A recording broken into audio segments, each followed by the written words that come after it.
Përshëndetje shikues të nderuar dhe mirë se veni në Kallxo për një me. Në edicionin e sotëm do flasim për dy tema. E para ka të bëjmë me raportimet të cilat në platformën tonë Kallxo.com po I pranojmë për shkeljet e të drejtave të punëtorëve.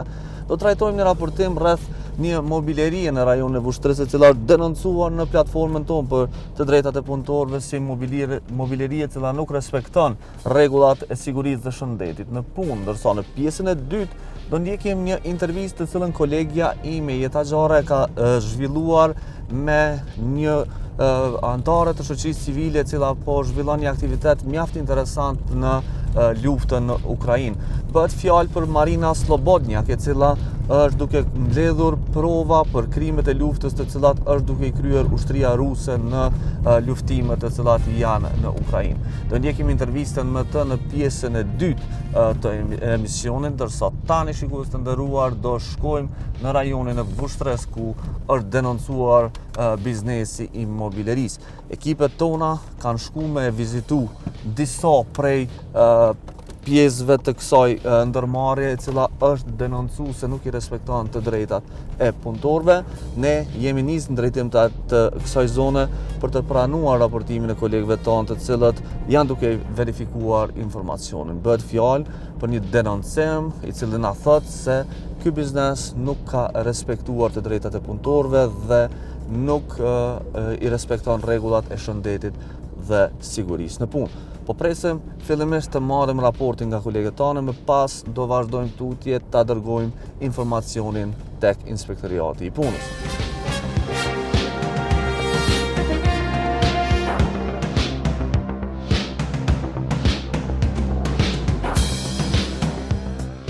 Nga kolegët të cilët janë në teren shikues të nderuar kemi pranuar informacionin se ajo çfarë ka denoncuar qytetari në platformën tonë për raportimin e rasteve të shkeljeve të drejtave të punëtorëve është saktë dhe ka bazë të mjaftueshme për të denoncuar një rast në inspektoriatin e punës.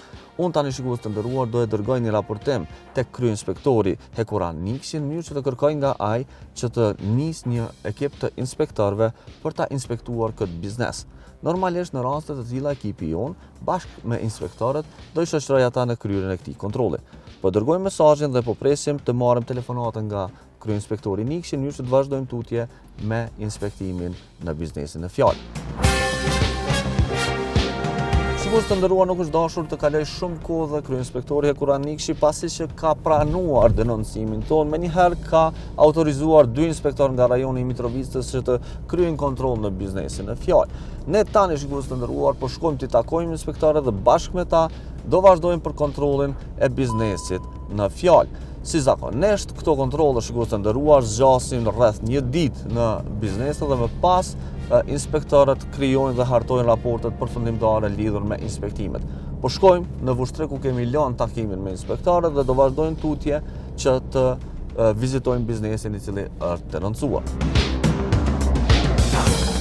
2 inspektorët janë nga rajoni I Mitrovicës, rajon ky I cili mbulon edhe komunën e Vushtrës. Ata në dorë kanë raportimin dhe detyrat konkrete që biznesi të kontrollohet në detaje për shkeljet të mundshme të drejtave të punëtorëve.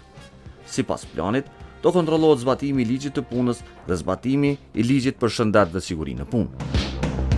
Në inspektoratin e punës në Mitrovic kemi pranuar një ankesë anonime nga pala ankuese e cila pretendon për shkeljen e të drejtave nga marrëdhënia e punës.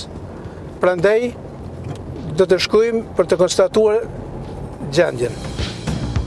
Me detyra konkrete, inspektorët nisën në drejtim të lokacionit ku do të kryhet kontrolli. Sipas rregullave të inspektimit, në fillim ata marrin të dhënat e biznesit e po ashtu të dhënat e punëtorëve që hasen në hapësirat e biznesit. Jem nga inspektorati I punës, I merr me kryer një inspektim. Vetë është kurvar problemi. Inspektorët pasi kanë filluar inspektimin kërkojnë nga punëtorët e pranishëm që të bëhet identifikimi dhe fillojnë me mbledhjen e letërnjoftimeve të punëtorëve. Këto materiale kërkohen për të verifikuar më pas nëse punonjësit janë të regjistruar dhe respektohen kriteret ligjore të pajisjes së tyre me kontrata pune dhe pagesa të rregullta. Ai një lutë? është arreqin dhe gjuke e konsidera punës, që në dhe njësve të nebo, me plëtë një fëntonin që komici.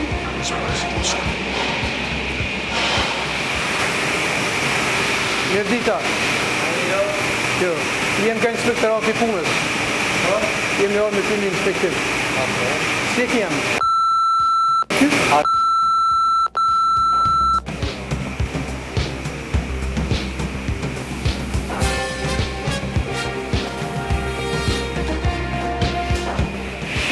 Mirë dita, jem nga inspektorati i punës. A bën të të punës, si jem?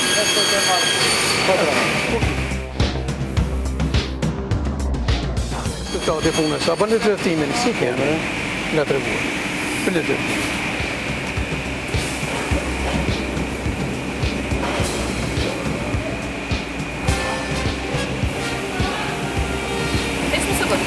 Edhe pa të në shoferin, se s'kopër. Nëse si. A bën, je kam veç. Ani bërë.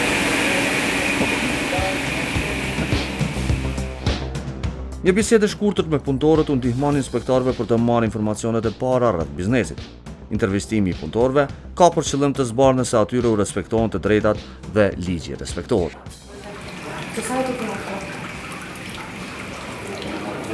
Në më vjetë, a të në shumë të punës. Pushimi, që shemë në të vjetë? Sa vjetë shumë pushim? A ka sa vetë atë të duhet? Ka një apet. Ne në vetë veç një apet. A të në vetë pushim? Jo, me pagesë. Pushimin me kësurat ka la me shkucionet e.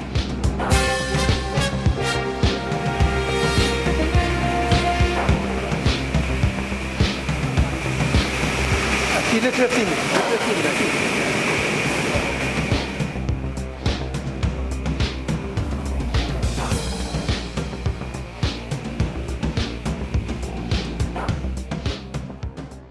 Biznesi është i vendosur në një hapësirë të gjerë dhe inspektorëve u duhet një kohë bukur e gjatë për të takuar të gjithë punëtorët që janë shpërndarë në hapësirat e punës.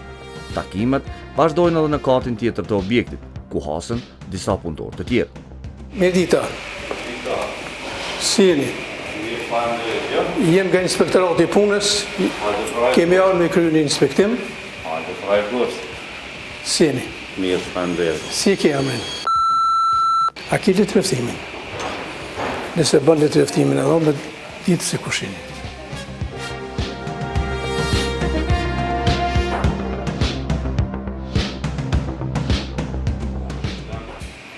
Se sa për në këtu?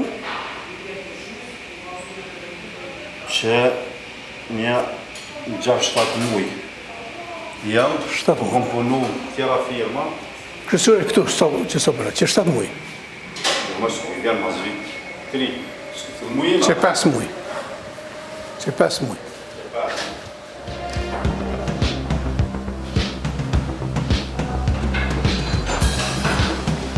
Këtë punëtur s'ka ma?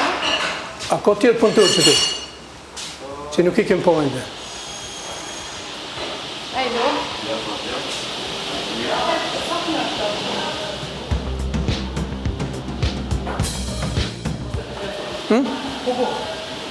Mirë dita, si jeni? Jem nga inspektorati i punës, nëse bën të rëftimin. Me konstatu se kush jeni. Të këtajnë pra. Allora, ku ka tjerë punëtura? A ki vend punë ishte tjetër këtu, a vetëm kjo? A e në tjerë punëtura, vetëm këta? A ki punëtura tjetër? Zanon më në gjenda, Ku e në?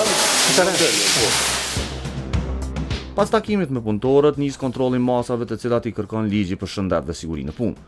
Ky ligj kërkon që bizneset të kenë dalje emergjente dhe shenja sinjalizuese për këto dalje emergjente. Nëse këto shenja mungojnë, atëherë biznesi vlerësohet se është i pasigurt për të realizuar aktivitetet e tij.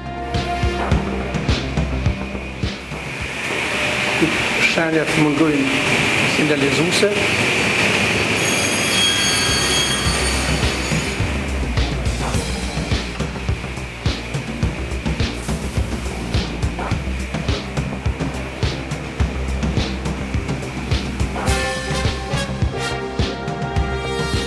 Në orat e para të inspektimit në biznesin e prodhimit të mobileve, inspektorët kanë zbuluar probleme serioze të sigurisë në punë. Biznesi nuk ka dalje emergjente, po ashtu mungojnë shenzimi për to. Inspektorët shënojnë këto gjetje ndërsa vazhdojnë të kontrollojnë për pajisje të tjera të sigurisë në punë. Ti shiqim aparatet të ndëzjarit.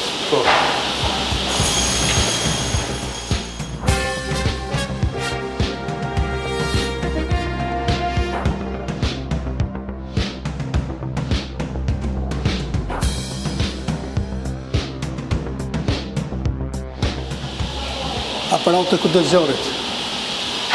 I të tërkon aparatet të ndëzjarit. Që kjo jashtë afot. Afotin. Nuk e shumë afotin.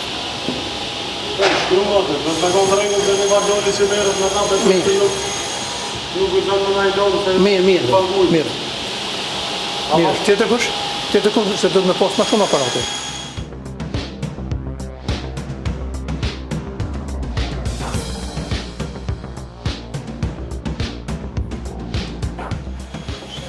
Lidhja të dy bëshin ka qëtë sa po është të një qëtë atë?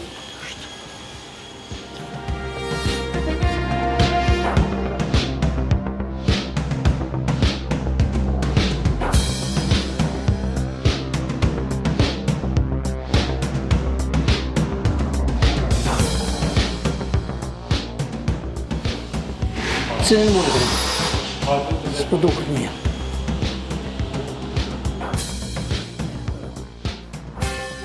Biznesi ka probleme të tjera. Rregullat e sigurisë në punë kërkojnë që në kompani të tilla të jenë të vendosura kutitë e ndihmës së parë. Këto kuti duhet të mbajnë ilaçe dhe mjete për lidhjen e plagëve në rastet kur ka ndonjë fatkeqësi. Sipas ligjit, bizneset janë të obliguara të kenë kuti të ndihmës së parë në rast të lëndimit të ndonjë punëtori, dhe të kenë mundësi që nëpërmjet tyre të ofrojnë ndihmën e parë. Kutin për ndihmën parë. Kutin për ndihmën parë për raste lëndime të punëtorëve.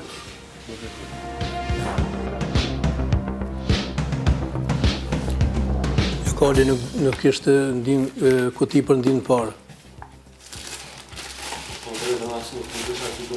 Do me pas kuti për ndihmën parë, do me thonë nuk e ki. Qa është ajo se s'pegutej? Kuti për ndihmën parë, me thonë ndihmë punëtorit të ndarsh ndihmit të lede të tërgohet në spital. Gjatë inspektimit, vërehet se objekti ka dhe probleme të tjera dhe në katin e dytë. Mungojnë shenjat për daljet emergjente dhe rregullat të cilat i udhëzojnë punëtorët për sigurinë në punë. Ka që ati shenja, ndonjë shenjë kështu. Shenja, sinjalizim. Shenja për më orientu punëtorët si me vepru, shenja sinjalizuse. Ku jo? Daljet emergjente, ku i ki? Daljet emergjente.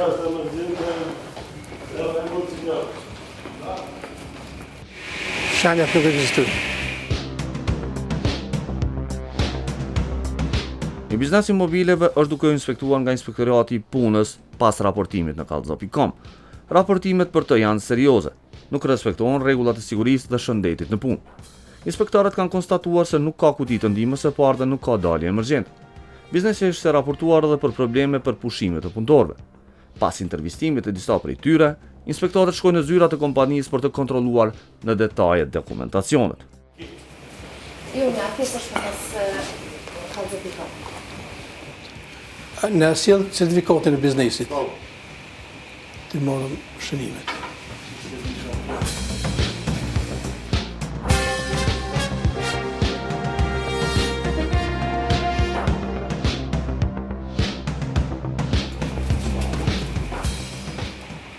Me informata mbi biznesin, në sjell edhe dëflitire, informata mbi biznesin. Ç'është?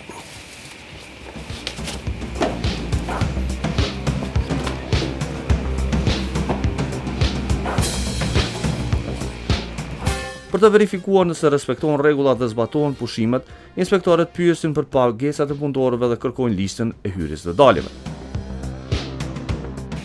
Zotjemen, pagesat jam jep gjithve kesh, apo?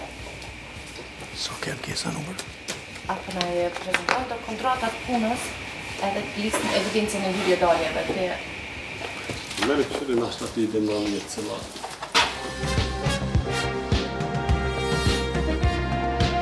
Një element i rëndësishëm në kontrollet e Inspektoratit të Punës është kontrolli për punën jashtërore. Bizneset janë të obliguara që për punën jashtërore të kenë evidenca strikte dhe të ofrojnë dëshmi se i kanë paguar punëtorët. Na kena në sistem pak ma ndryshe, kanë me bo hyrje, dalje tani për shembull mas orarit, ku shkonin këta të mëndimit, që ta jenë një 6 drejt mëndim, ta kur të vinë, bojnë dalje, dhe me thonë një paguet e kuha overtime, do qëka shmë në këtë printu. A mon evidencë për të paguet që e kuha e punës shtesë? Për shembull, këtu kanë punu më shumë, a më ndikon që ka punu 3 orë më në gjatë orari rregullt. Mujtë llogaritëm sa orë ka punu. Secili punëtor ka të drejtën në 20 ditë pushimi gjatë vitit, ndërsa punëdhënësi duhet që në secilën situatë evidentoj pushimet dhe vendimet e veçanta për pushim. Për të argumentuar këtë, inspektorët kërkojnë edhe vendimet e pushimeve vjetore, pasi që ato nuk prezantohen nga punëdhënësi. Menaxheri obligohet që në një afat të parapar ligjor të sjellë në inspektoratin e punës dëshmitë se punëtorët kanë shfrytzuar pushimin vjetor sipas ligjit. Vendimet e pushimeve ato do ai themet no? Jo, ti shkruaja që reprezentant mas në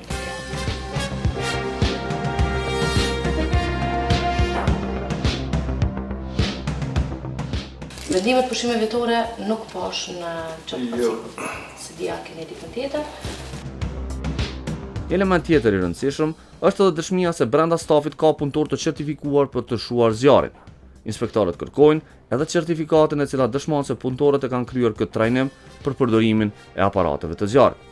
Edhe këto vërtetime duhen të dërgohen në inspektoriat për shkak se punëdhënësi nuk i ka aty. A ki punëtor që është i trajnuar për përdorimin e aparateve kundër zjarrit? Krejtë e vjen ata. Do dëshmi. Krejtë, dëshmi që të dikon dhe të tonë dhe gjë. Obligoshme në po. Se në vonë i këna pa mojtë një trajnimi që Prezentoj. Në kontroll, inspektorët kanë vërejtur se disa nga punëtorët nuk janë të pajisur me mjete mbrojtëse. Kërkohet lista e pajisjeve të punës që kanë dhënë punëtorëve, sepse inspektorët vrenë se nuk i kanë të gjitha pajisjet. Menaxheri ka një arsyetim interesant. Sipas tij, punëtorët i kanë marrë pajisjet mirë, po nuk po i përdorin ato. A ki listë pajisje për punëtorë me pajisje personale mbrojtëse? E shqyqun punëtorët nuk i kanë pajisjet të gjitha. Pajisjet personale mbrojtëse. qa henë në të përshamë? Pajisjet personale, kapela, uniforma. Pusti pasan. Pusat ja kumë le krejt me hekra kush mos si ka t'i dhe vërtërisht. Listën e prezentoj. Maskat ja kumë le krejt e zhyra kush të njët. E kam pranu? A? E kam pranu? Jo, besoj ju më nuk shumë, atë dhe me bimë, për nuk të ashtë në të ju përshin në shumë për ta pëndor, më sigur dhe jam mund të dhe pak me ati, zvjen një dhe të të lojë. Puta dhe kena parle me hekër, si ka mos për kërë. A mban evidencë për lëndimin puna, po? A mban evidencë? Lëndimin punë për që e kemë në që të fabrikën një gjalli për një lëndë. Ka pa vërë dore e marrë, të ka gjalli ka shështë jashtë. A mban evidencë?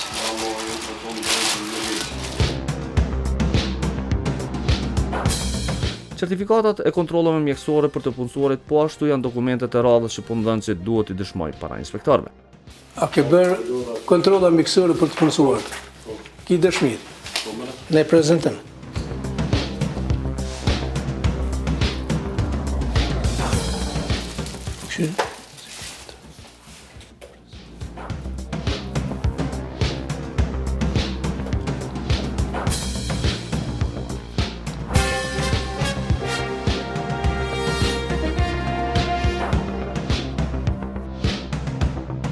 Inspektimi në kompani ka përfunduar me një varg problemesh të identifikuara. Menaxherit i lihet një kopje raportit zyrtar ku ai në afatin e parapar ligjor duhet të dëshmojnë në inspektoriat se si i shfrytëzojnë punëtorët pushimet vjetore, evidencat se punëtorët i kanë pranuar pajisjet e punës, listën e pagave, dokumentet e vlerësimit të rrezikshmërisë në punë dhe një varg dokumentesh.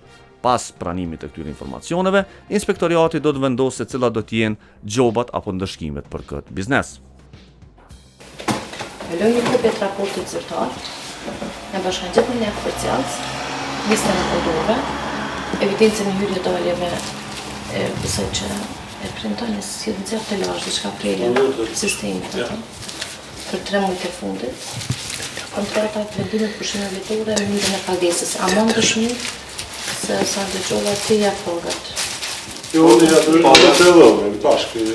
A ma në evidencë që ka të në Fakturat dalë se s'majnë të paga, veç kontributet si dëshminë që i pagujnë rregullisht për krejt. Kontribute s'është dëshmi që të pagunë, e merë pagën të punë që e këtënë. Në nëshunë që të drapë. Nëshunë. Që të që i cekën më heret, të cilat... Po që, shtash, po.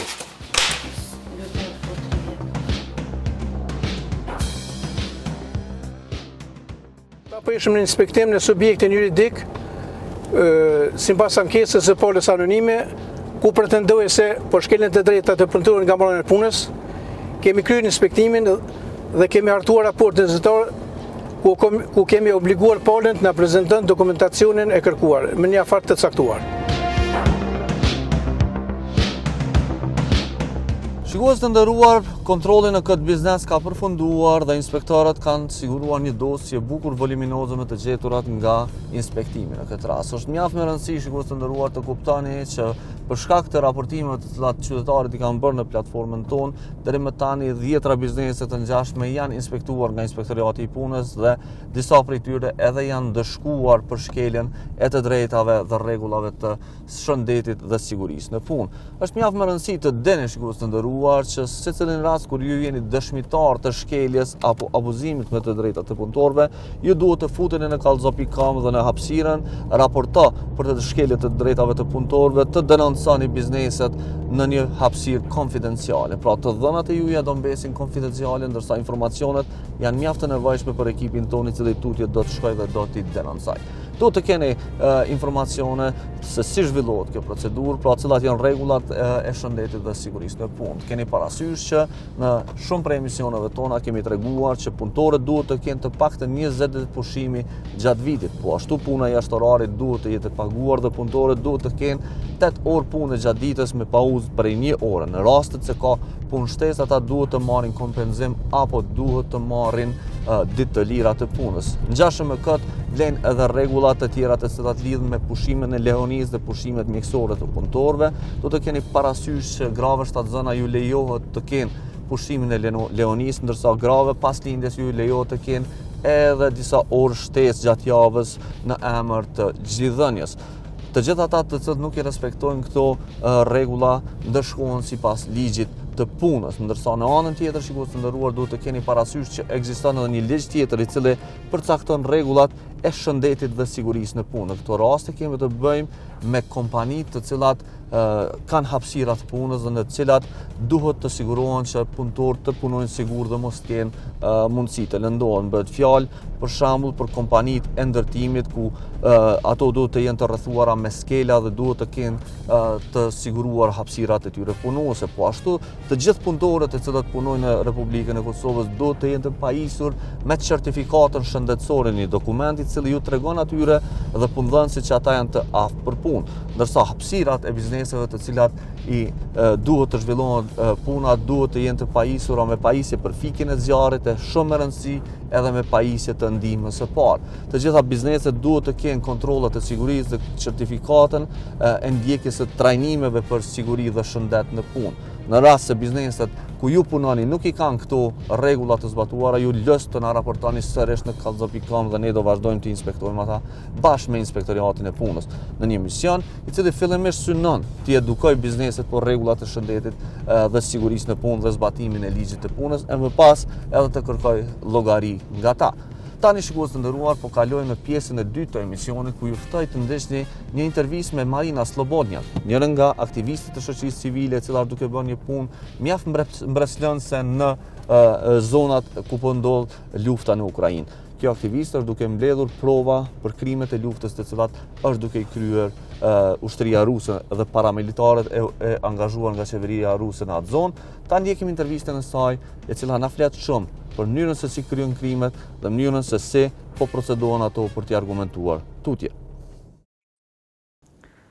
Lufta në Ukrainë është duke u zhvillu mbi 1 vjet tash, po bohen mbi 15 muaj.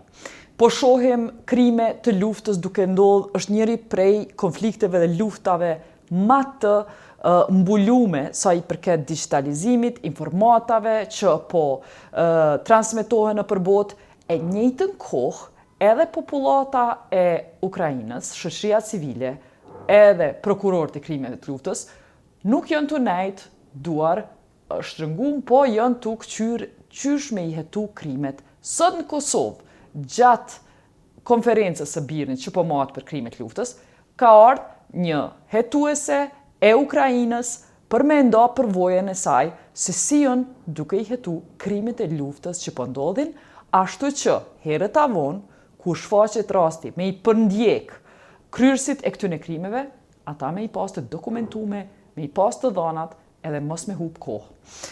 Marina Slobodanyuk, an investigator, a war crimes investigator from Ukraine, can you tell me a bit more about your organization and what you are doing? Yes, hello everyone, glad to be here today. In few words, we document war crimes in Ukraine.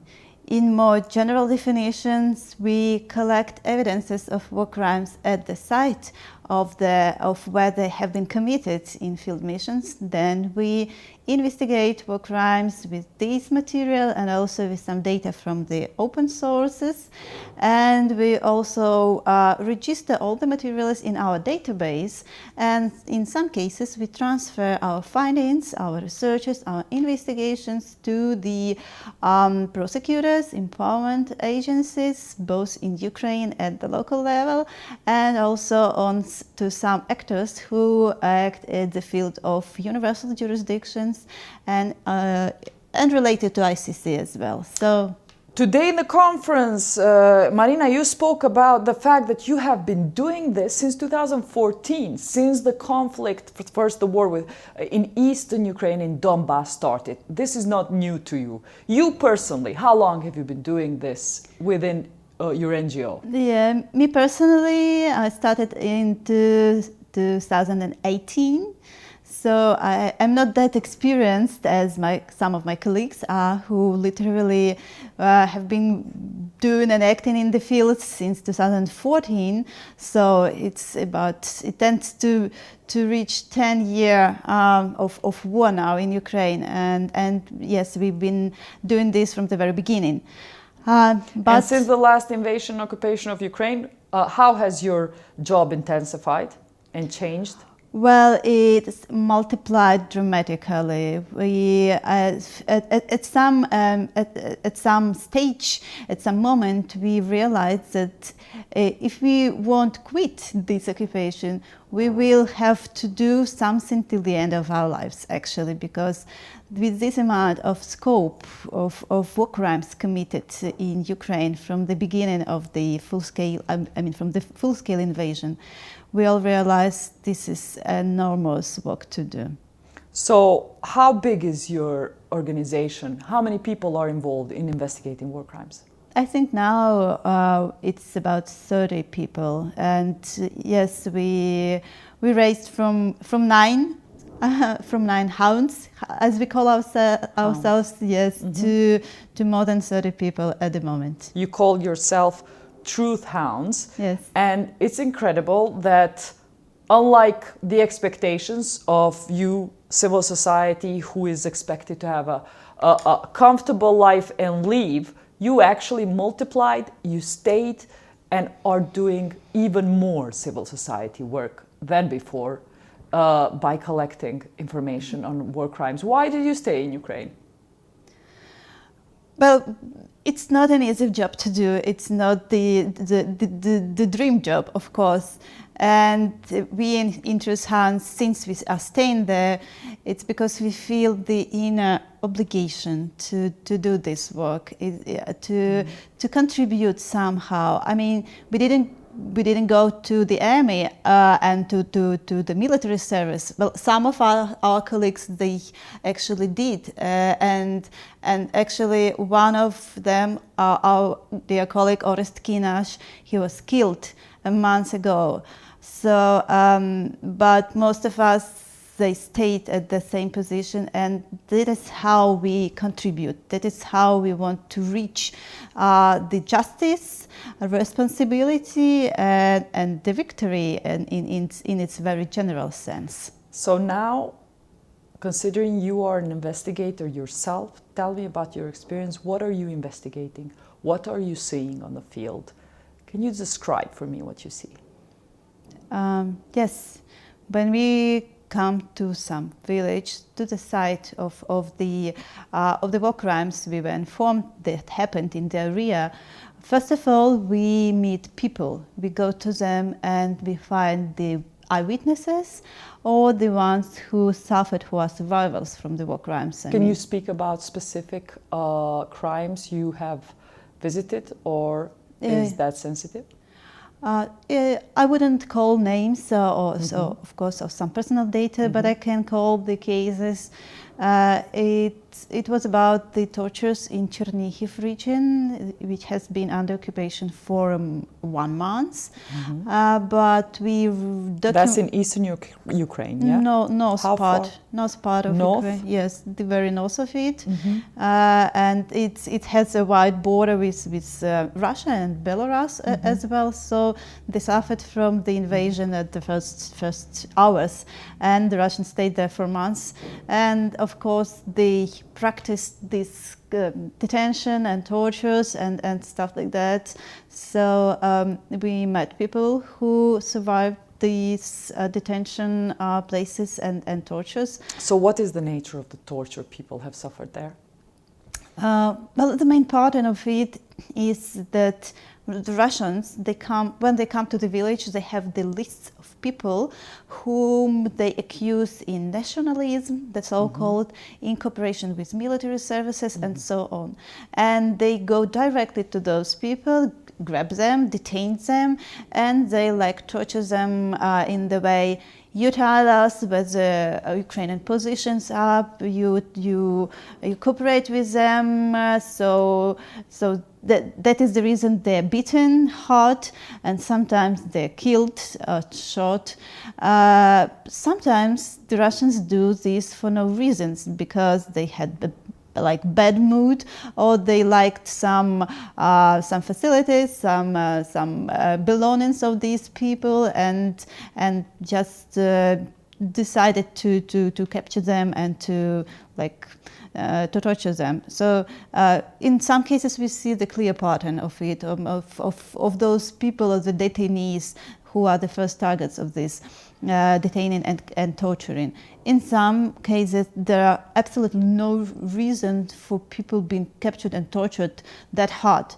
So, and in these cases, we have a very bare and simple explanations, just because they are Russians. Sometimes they do this harm. So they are actually torturing ethnic Russians in this place where you are investigating? Not that. I mean, in this place, many people speak Russian, or half Ukrainian, half Russian. So they, for sure, they won't find the nationalists or banderovites, like they call these people. But they know that some of them has been served in the eastern part of Ukraine. So these people has to be punished for this very reason. So not that they were looking for ethnical Ukrainians, but they were looking for someone whom they can blame in nationalism and things like that. But and have you investigated murders, rapes? Well, murders, yes, but the rapes and sexual-based violence is ultimately sensitive situation that we keep on dealing with it, because these people are so extraordinary traumatized. They are not that ready to share with this experience. And so when you find, when you get to these interviews, to the witnesses, is there any occasion that you find that the perpetrators are still within Ukraine? In a very rare situation, because we do not have a mandate to act and to reach the occupied territories where the perpetrators actually are at the moment. So in some cases, these people, the alleged war criminals, they are still in Ukraine, but they are relocated to some other frontline sector. So, and maybe they're fighting in the some eastern part of Ukraine, and being preliminarily located in Kyiv region or Chernihiv region. So in these cases, we may say that technically they are on the territory of Ukraine, but we practically cannot access them and like... Okay, do we know from the interviews you are doing, who are the perpetrators? Are there people who came from Russia?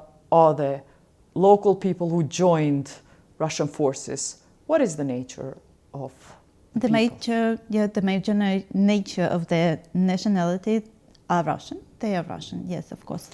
But in some cases, are they from Wagner Group? Because that was we know in Kosovo, or we had testimonies. We had few people from Wagner Group, but I would say they were kind of occasionally there, and very quick they have been removed from the area. I mean, the Kyiv region.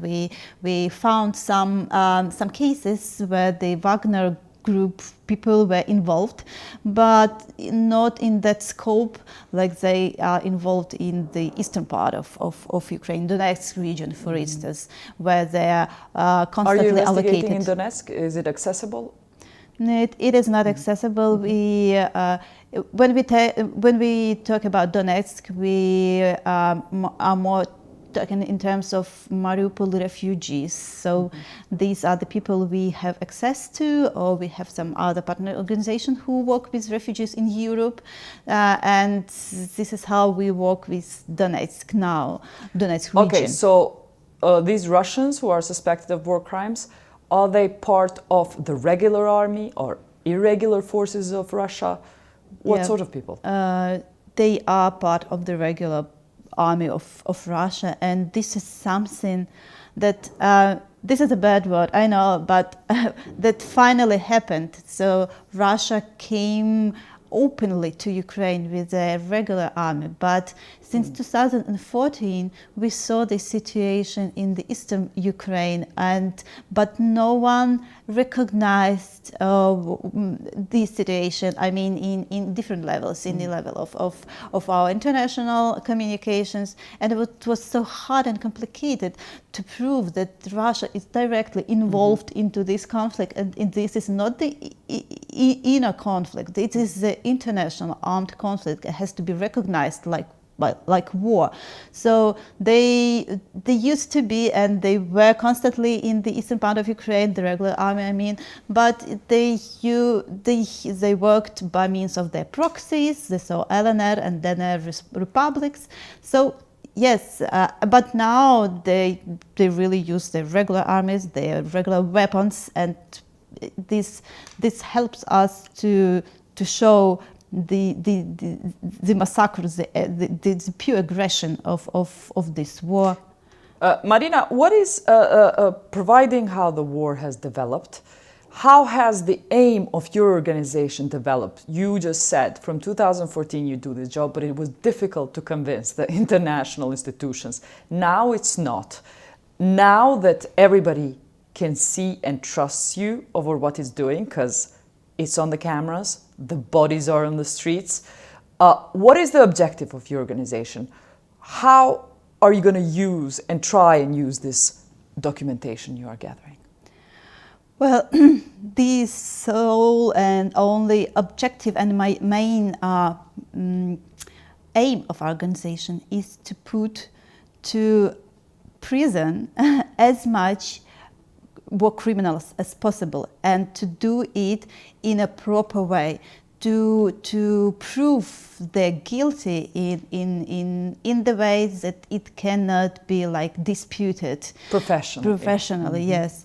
So are you working with any international partners, international justice institutions or people? Yeah, we actually do. We have a good partnership with Trial International, with Clooney Foundation, who are very good in launching and proceeding of this universal jurisdiction procedures. I mean, we are about to make some submissions to General Prosecutor Office and to Polish office as well. And we launched, as you know, the Switzerland proceeding in Switzerland about this journalist that had been wounded by Russians in Ukraine.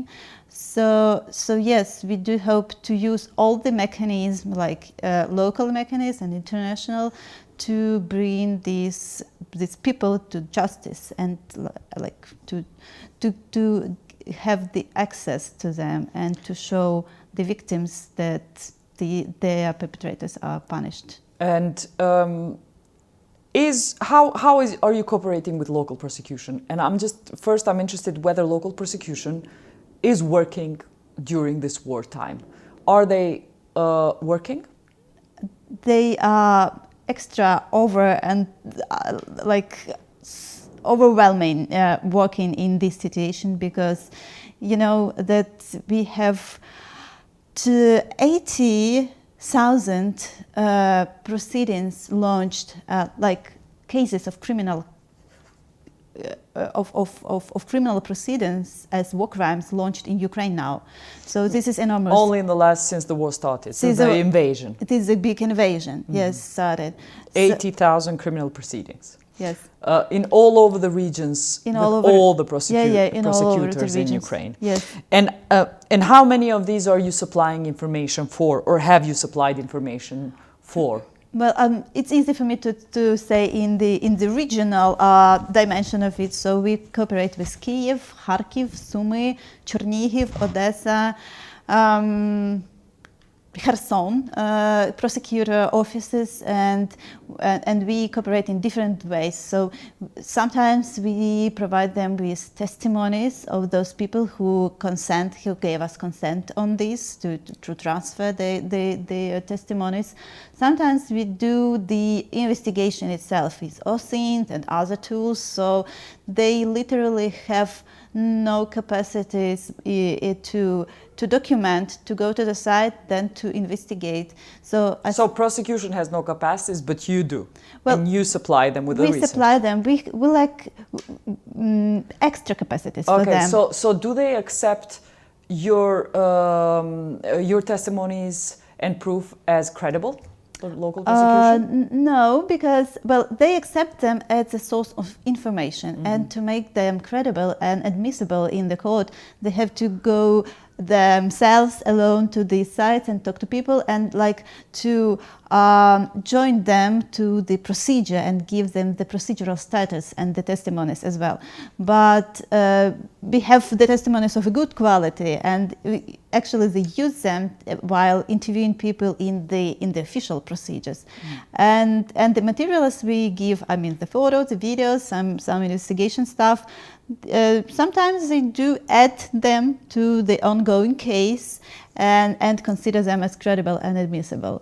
So what are the tools of war, tools of invasion that Russia is using? You spoke about torture, you spoke about punishment if you have been trying to prove that you have been collaborating with Ukrainian institutions.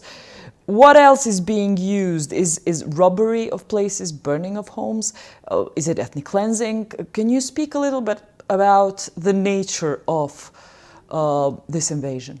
Yeah, we met different patterns of their I don't know how to call it, the hostilities, their war activities, starting from the looting, which is enormous as well. So they rob and grab everything, like literally everything, even the underwear.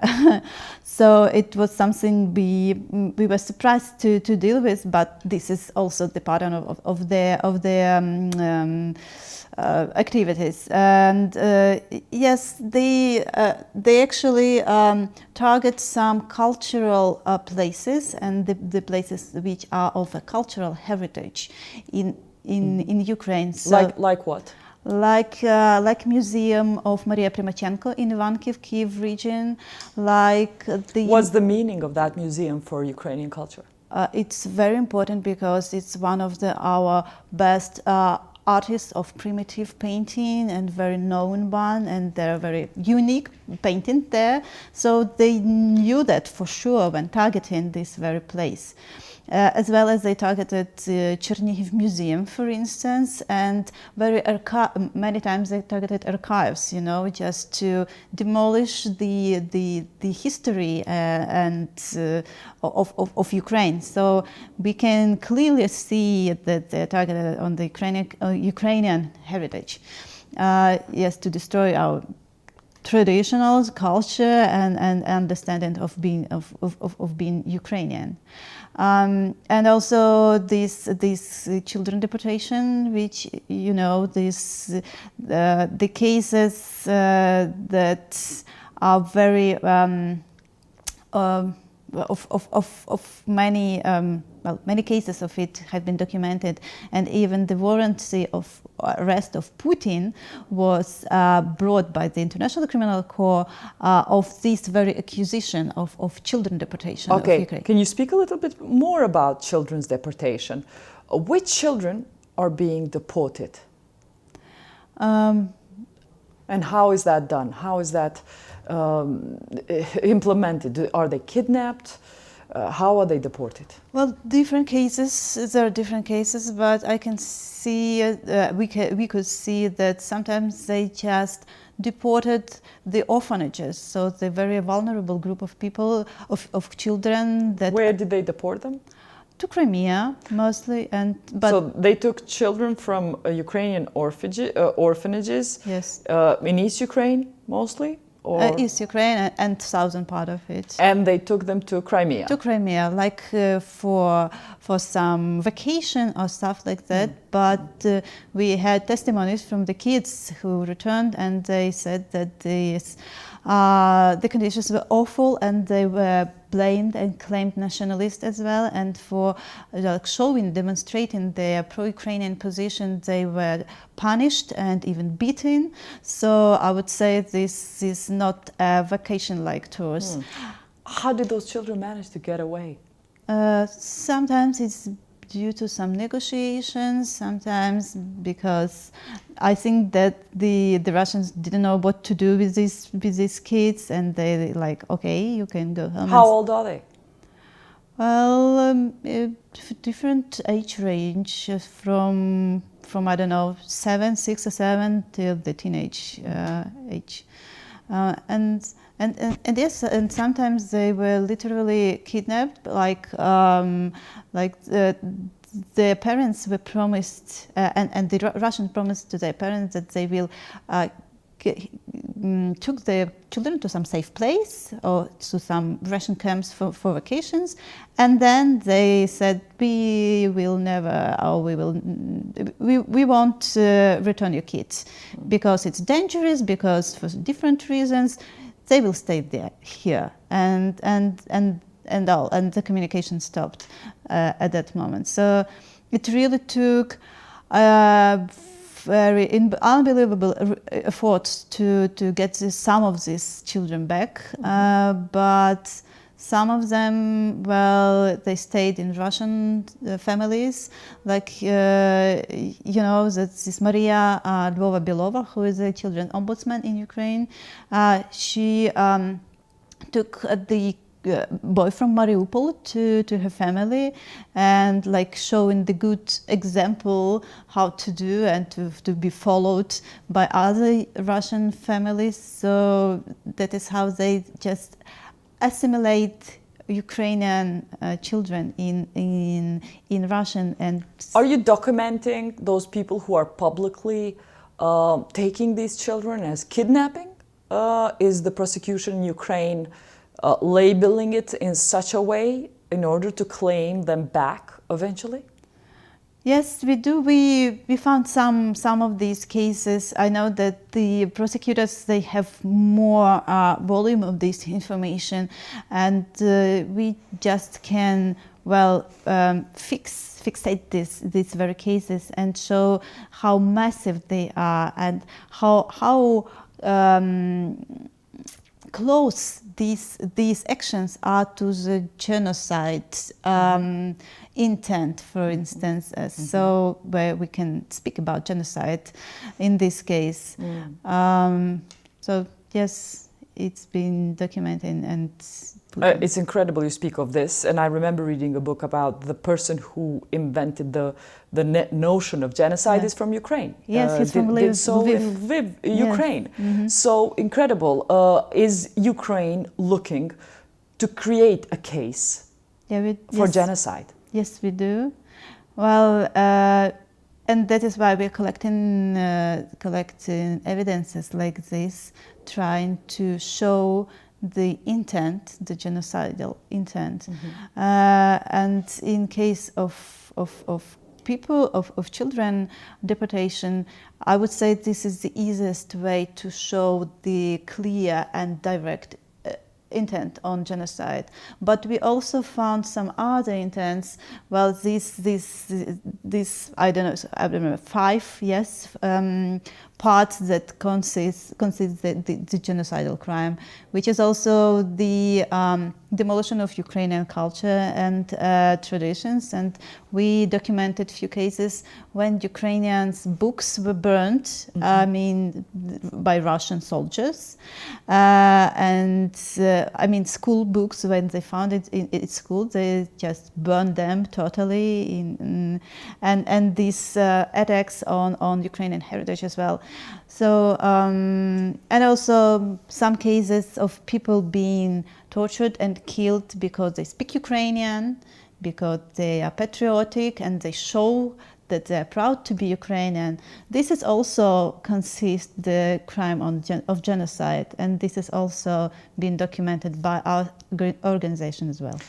Very curious on this, because Kosovo too had an attack on its heritage and culture, and there's a lot of similarities in what you say to how Serbia treated Kosovo. It was offended by its existence. Serbia thinks of Kosovo at the heart of its identity and the key of its nationality. I'm interested to know, in this sense, why is Russia offended? Can you explain for most audiences our audience might understand, why is Russia so offended with the existence of Ukrainian language, Ukrainian culture, Ukrainian identity, and can it be successful at that? Has it tried? How long has it tried doing that? And will it work?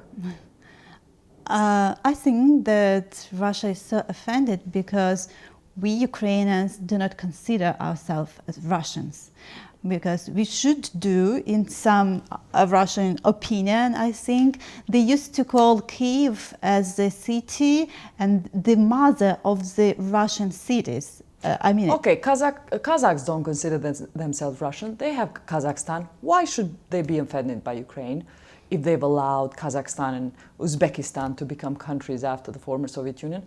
Why not Ukrainians? I think it's because of this, this vision through years, through hundreds of years, that Ukraine has always been the part and the origin of Russia, because of Kiev Rus, because of the Orthodox belief and things like that. And the Russians has always considered this land, these people, and this territory as traditionally Russian.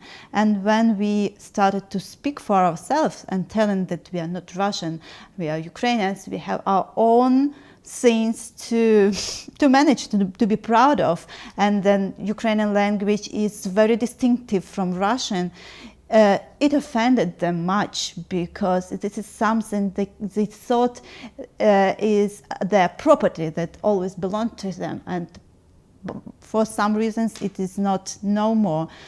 Okay, part of this campaign is also to brainwash people through fake news and propaganda. That is how we feel it in the regions where We live in the Balkans with fake news being multiplying much more since the war in Ukraine started.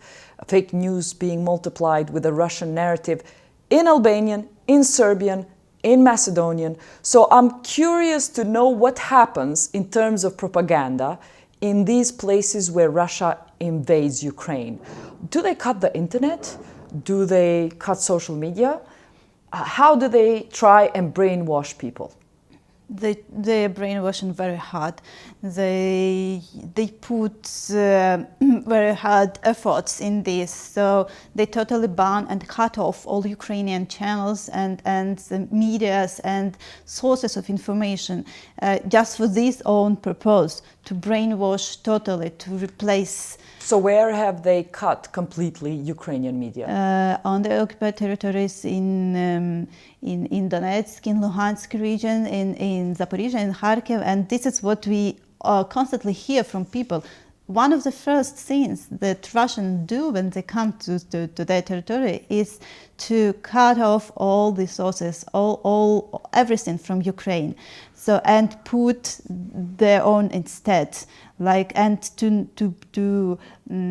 be sure that they are constantly working. They even put some TVs in the village shops. And switch them on. Okay, Marina, 21st century. Can you tell me, does propaganda work?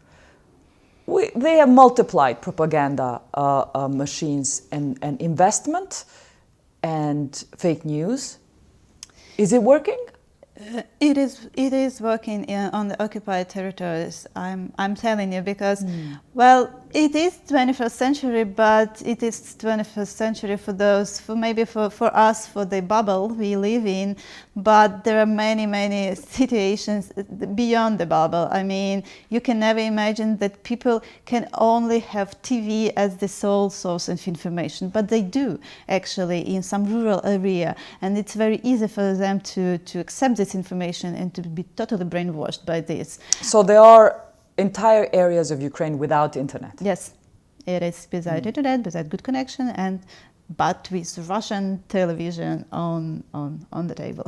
But with all this military help Ukraine is getting, billions from around the world, and all the allies helping Ukraine, you cannot easily just ensure internet throughout Ukraine, that nobody gets fooled and has another option, another alternative to news? It's not possible? Well, I'm not so technically aware in this. Of course, I can tell that, yes, it's very dangerous to put some towers on the front line, and because they are the first targets to be shot, like it was in Mariupol, for instance. We documented this. And so maybe it's not that easy like we could imagine. But I think this is the issues that has to be on the table of the decision makers to ensure the good internet connection and to put Ukrainian agenda to the territories that are now brainwashed. Have you ever heard this far of Balkan fighters in Ukrainian front line? Have there been any?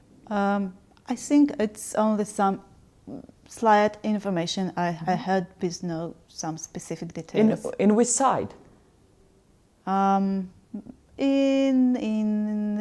the eastern part of Ukraine, basically.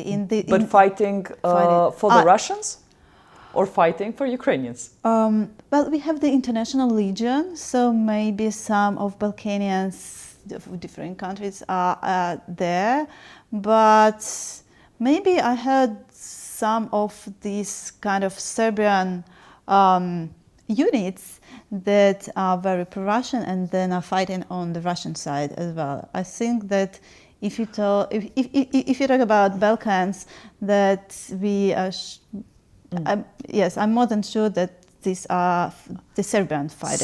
So I understand that Ukrainians are pretty preoccupied with what's going on, but when you hear of the Balkans this far,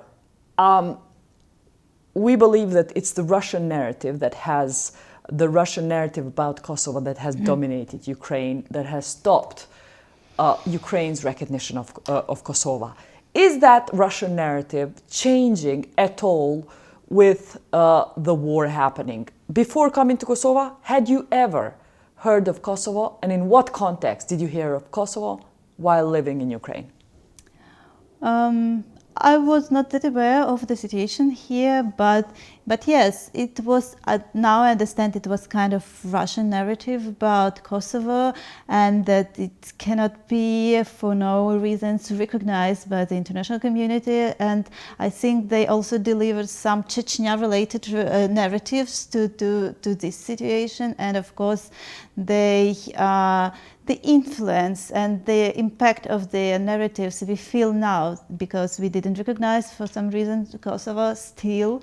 But I think this is something that is, first of all, not supported by the Ukrainian society. I personally, I fully agree that Kosovo has to be recognized.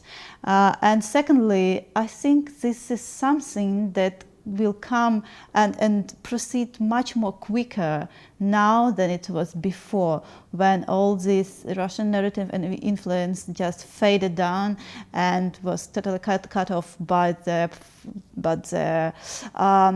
direct aggression. Well, pity enough, we were so weak and touchable by the Russian narrative, but well. I think we fought this back, and now we can say that little that remained from this for sure, and it's very good to be close more to civilized war in Kosovo question so as well. So why did you come here?